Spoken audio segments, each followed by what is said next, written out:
Oh boy, glad I got away from there. Hey guys, what's up? Jersey back again with another Vikings game preview. The Vikings play Sunday, home at noon. So let's talk about the visiting Cincinnati Bengals first, starting off with the players that will not participate, or at least more likely that they will not. And that is on the injury report for the Bengals, starting off with Vontez Bursitt, their outside linebacker, still has a concussion. Darqueze Dennard has a knee problem. Dre Dirksen, their cornerback. Tyler Croft, and Joe Mixon, Nick Vigil are all on the list as did not participate at all on Wednesday. So those are the players that are pretty likely to not play, usually about 50-50 shot. The big names on there, of course, Bursitt is very, very good. He really makes their offense. One guy, or their defense, one guy I was really looking forward to was Joe Mixon, because the Vikings were in talks about drafting Mixon, so it would have been neat to see him play, but it doesn't look very likely that he will. Other players that are on here as well, limited participation. Giovanni Bernard, which is really big, because that's their other running back.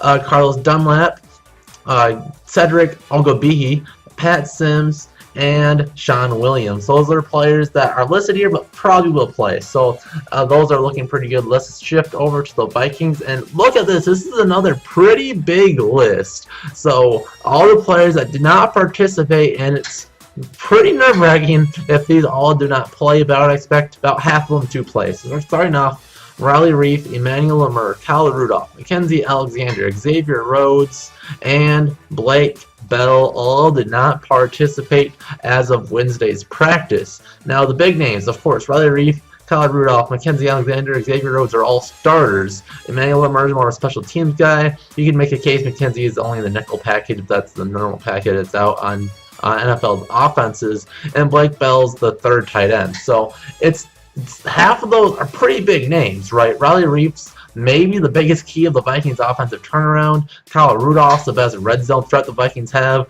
Xavier Rhodes is a big key against Cincinnati Bengals when they have AJ Green. So those are some players you really want to get back. Other players that probably will play limited participation, starting off with Jeremiah Searles, Jerick McKinnon, Adam Thielen, Mike Remmers, Shamar Stephen, Linval Joseph, Pat Elflein, David Morgan.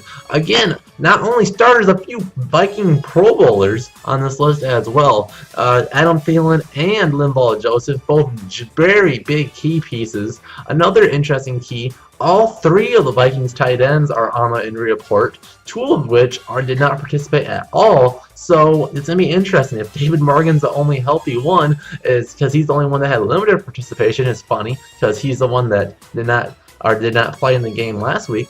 Pat Elflein had limited participation, so it's hopeful that he'll play. Zimmer said that he's looking forward to him and Remmers back in the lineup. Because as you see, Mike Remmers has a lower back injury with limited participation. I would expect Remmers to play, and all these other players, they're all pretty tough, right? I would expect Xavier Rhodes, because he's going to go out and ball out against AJ Green. I would really expect him to come out. Riley Reef, I really want to err on the side of caution, even if he's about as healthy as he thinks he could be. I would be cautious with this, maybe give him another week or two. We want to make sure he's as close to 100% as possible for postseason. I'm fine with dropping a game or two, but I don't think we will regardless. I think we're a team that will go 12-4, maybe 13-3. So let's keep going. Maybe get Riley Reef healthy, get that first round bye, get the whole team a little bit healthier, and we'll get into the playoffs nicely. But let's look and analyze the Bengals team, and boy, their offense has some holes. The 28th overall offense, scoring 17 points a game. 32nd in as far as yards a game at 277.2. I think that's how much the Panthers ran against us last week. They only passed about 197.8 yards a game, which is 26th. They have AJ Green on their team, one of the best wide receivers in the NFL. If you had a more confident quarterback, you could probably be talking about him in the top 3, but you almost always in a top 5, top 10 category. He's very good, but they're that bad at passing the football. Rushing, they're even worse. Second to last, 79.4 rush yards a game. Almost as bad as the Vikings last year. Do you know how awful that was? So a lot of that's due to their pretty god-awful offensive line. They have ex-Viking Andre Smith at right tackle, and they have a pretty god-awful starting left tackle, and their interior isn't much better either. So I'd expect a pretty big day for the Vikings. Let's look at some individual statistics for their offensive players, starting off with their quarterback, Andy Dalton.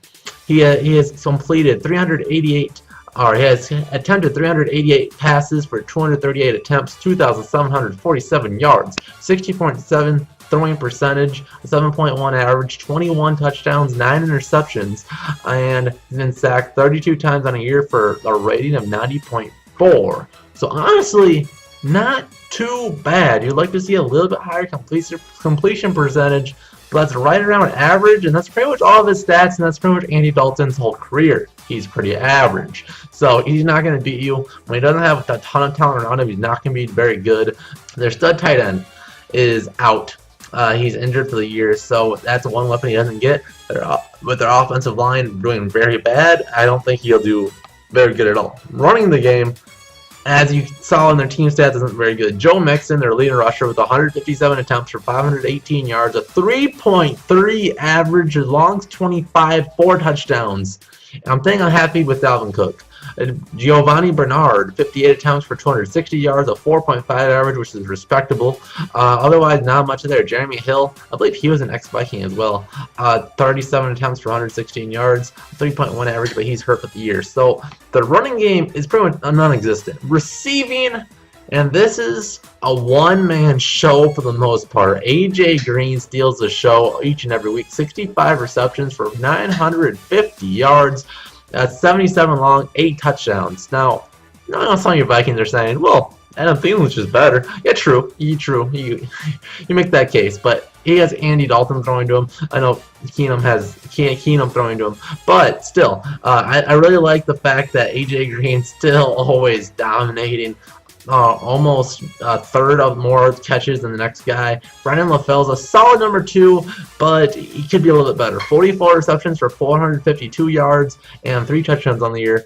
Tyler Kroft, their starting tight end for most of the year because of the injury, has 33 receptions for 347 yards and 5 touchdowns. So him and AJ Green are their only real touchdown threats. Otherwise, they won't run the ball, and only 4 rushing touchdowns on the year. Their top 2 receiving threats in the red zone only have 13 touchdowns. So that's not looking very good for them at all offensively. Let's look at their defensive stats, and it does look a little bit better.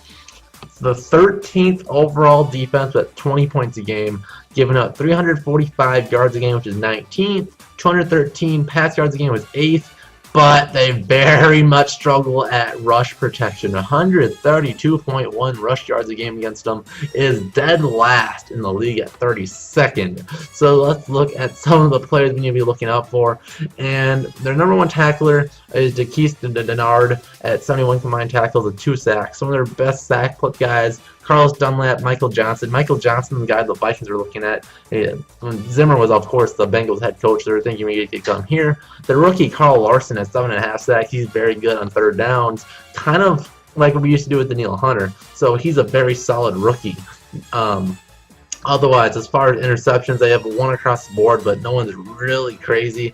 You're talking about George Laka, the guy the Vikings were targeted earlier a couple years ago too, and only 1 sack. Pac-Man Jones and one interception. I'm at an interception for Laka. So a pretty average defense coupled with a very bad offense.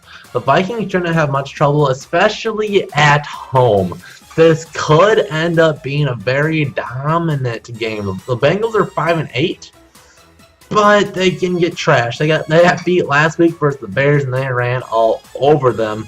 And without some of their key pieces in their defense there, if they stay injured, if they can't get healthy, it should be a very big repeat of that game. I'm expecting over 150 rush yards a game. Maybe Keenum doesn't do a whole lot. Maybe a few checkdowns every now and again, but passes the ball, scores some points. Maybe about 240 pass yards a game with a touchdown, maybe an interception because Keenum's been a little bit off lately. But I think our running backs will combine for three touchdowns and 150 yards. Our defense should pretty much shut them down. So I'm thinking Vikings 31, Bengals 10. So leave your score predictions in the comment section down below. Otherwise, we'll see you in the next JOZ game preview. And like always, stay tuned for more videos in the future.